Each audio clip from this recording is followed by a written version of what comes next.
సంవత్సరాల నుంచి గత 20 ఏళ్ల నుంచి పైరసీ గురించి మాట్లాడే వాళ్ళే రాజుగారు లాగా అందరూ ఓపెన్ అయ్యి తేజ లాంటి వాళ్ళు నా సినిమా నా ఇంట్లో నా కన్సర్న్ నేను కడుక్కుంటున్నాను, మిగతా వాళ్ళ కన్సర్న్ కడగాల్సిన అవసరం లేదని చాలా నిర్దిష్టంగా చెప్పారు. దయచేసి ఈ పైరసీల గురించి మనం ప్రొడ్యూసర్ని క్వశ్చన్ అడగటం మానేయాలని నా విజ్ఞప్తి. సో డెఫినెట్గా అంటే క్వశ్చన్ వచ్చింది కాబట్టి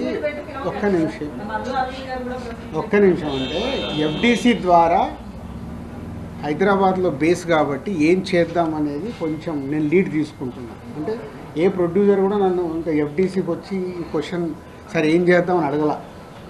అయినా నేను ఒక నిర్మాతగా నాకు రెస్పాన్సిబిలిటీ ఉంది కాబట్టి గవర్నమెంట్కి ఆల్రెడీ ఒక లెటర్ ప్రిపేర్ చేశాము. సో డిపార్ట్మెంట్తో కూర్చొని ఏం చేయొచ్చు, ఎందుకంటే బేస్ అంతా హైదరాబాద్లో ఉంది కాబట్టి తెలుగు సినిమాకి చేద్దామనే ప్రయత్నం స్టార్ట్ చేశాను. అడిగారు కాబట్టి లీక్ చేసేస్తున్నాను ఎందుకు. బట్ ప్రొడ్యూసర్స్ మళ్ళీ ఇది మా పెయిన్, దిల్ రాజు ఒక్కరు కాదు, సినిమాలు తీసే ప్రతి నిర్మాత కూర్చొని చేసుకోవాల్సిన బాధ్యత. ఒక సినిమాకు డ్యామేజ్ అవుతే డబ్బు పోయేది ఓన్లీ ప్రొడ్యూసర్దే. ఆ ప్రొడ్యూసర్స్ ఎందుకు తేరుకోవట్లేదు అర్థం కావట్లేదు. హీరోకి ఎఫెక్ట్ అవ్వదు, డైరెక్టర్కి ఎఫెక్ట్ అవ్వదు, సినిమా రిలీజ్ అయ్యాక వాళ్ళ రెమ్యునరేషన్లకు ఎఫెక్ట్ అవ్వదు, నెక్స్ట్ సినిమాలకు వెళ్ళిపోతారు.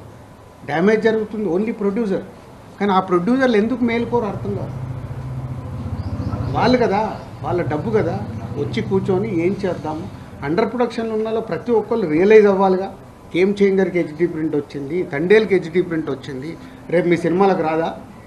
కాబట్టి అండర్ ప్రొడక్షన్లో ప్రొడ్యూసర్స్ సినిమాలు మొదలు పెడదాం అనుకున్న ప్రొడ్యూసర్లు వచ్చి కూర్చొని దానికి ఒక రూట్ వేసుకోవాలి.